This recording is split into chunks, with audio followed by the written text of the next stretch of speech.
Howdy YouTube, do-it-yourselfers. Hopefully this face don't break the cameras. Just a quick little short, and as always, thank you to the new subscribers.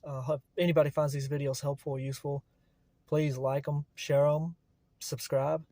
It's not about the money, it's about just the more subscribers, the more these videos are seen, and the more the information can help somebody. And if it helps somebody, that's great. That's the point of them. This one's real quick. Audi Q7. I done a scan on the other day.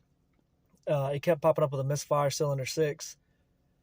The coil swapping, plug swapping, and all that was done. But it didn't act like a misfire to me. So I was scanning. Well, I have a program on mine that pulls up recalls. And this is across just about all Audi. There's a recall on the ECM units for freeze frame data that will not clear. Cylinder 6 was firing fine, and that's what the issue was. So check that out.